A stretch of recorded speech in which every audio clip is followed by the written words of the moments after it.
I'm going to read a little bit of two. I'm accused of being long-winded both in print and in person, so we'll try to avoid that. And if you got any questions about these or anything else, that'd probably be a lot more fun than me rambling on. But I'm going to read a little bit of these two, and then we'll chat about them. The first one is from a story called The Last Days of Tony Harris, and it's, well, you'll see what it's about. Got the ever-present Diet Coke. The city outside the window of room 1507 at the Carlton Hotel is a most unlikely place to go insane. Designed as living modern art, Brasilia is defined by its order. But Tony Harris doesn't see order, he sees danger. He knows how this must sound to the locals he's confiding in, to the friends and family he's emailing and calling back in Seattle. He knows he sounds out of his mind. But something is after him. A familiar idea is forming deep in his subconscious. Run. While the city outside is light, the hallway is darker than the bottom of a river. The halogens only come alive when a motion sensor detects life. The room itself is worn, a step or two down from the place he stayed the last time he played basketball here more than 2 years ago. But then again, at 36, he's worn too. So worn that he never planned on playing again. There are two narrow beds and a tan bedspread and brown carpet. The bedside table is cracked, the original wood grain visible beneath the varnish. A single page in the thick phone book is creased, the page for funeral homes. Wireless internet is his best friend, the connection that makes him feel safe. He needs it. The emails coming to the United States from Tony Harris are scary. Just the other day, he wrote his mother-in-law. I know that I can be paranoid at times, but I know when I hear things.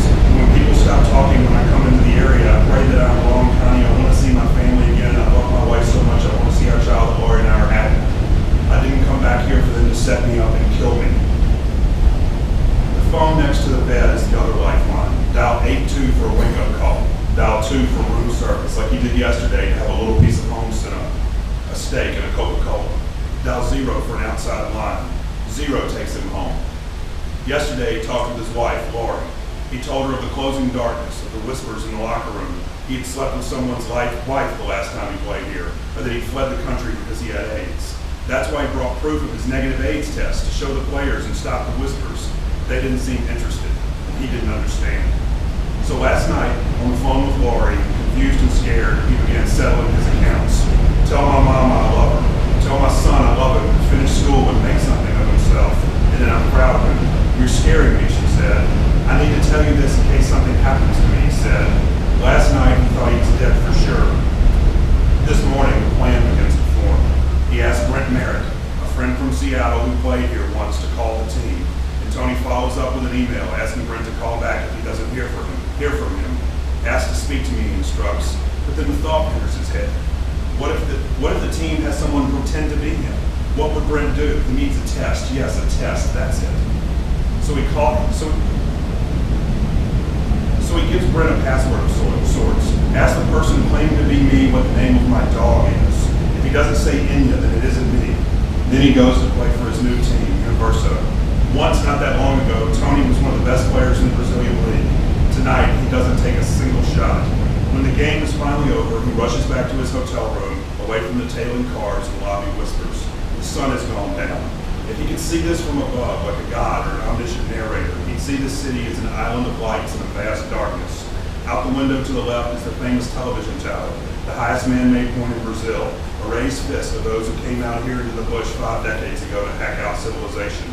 To his right, over the top of the Hotel das Americas, is a highway climbing out toward a tiny village named Bezerra, toward the wilderness. He'll go in both directions before his running is finished. He sends an email to his wife, to Lori J. Harris from T-Bone, November 2nd, 2007. I am home now. I just feel like crying all night.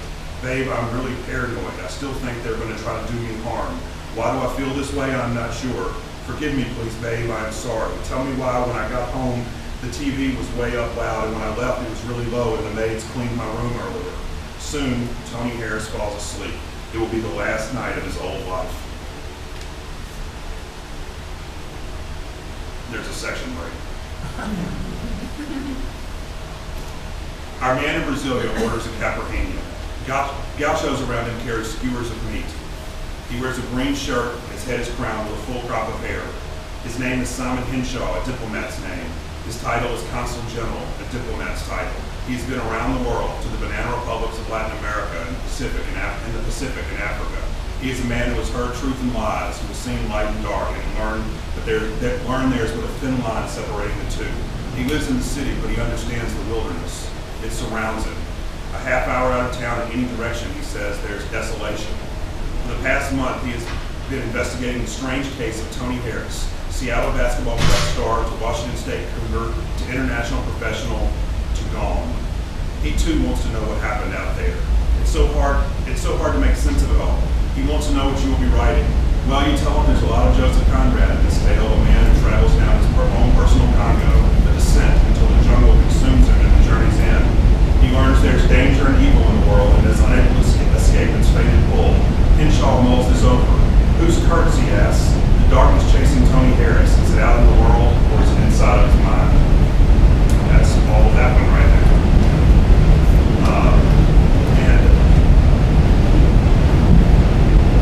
We don't really have to talk over trains in Mississippi. This one's a profile of Jack Nicklaus, the golfer, and the title of it is called Father Bear. In the back, can you hear? I have no sense of it. For the past few days, Jack Nicklaus has been sick, listing a bit, even telling his oldest son he might need to lean on it. As he pulls his gold Lexus onto the tarmac with signature flight service, he's still considering canceling this trip. He thinks of all the times he showed up when he didn't feel like it.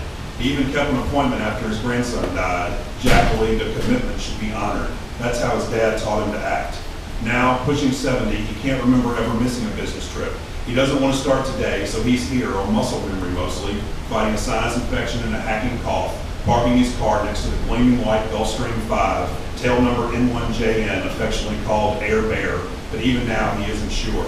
It's not too late to turn around. On board, his staff looks out the plane's large oval windows. They didn't know until now whether he was making the 2-hour flight down to the Dominican Republic. This is a simple trip.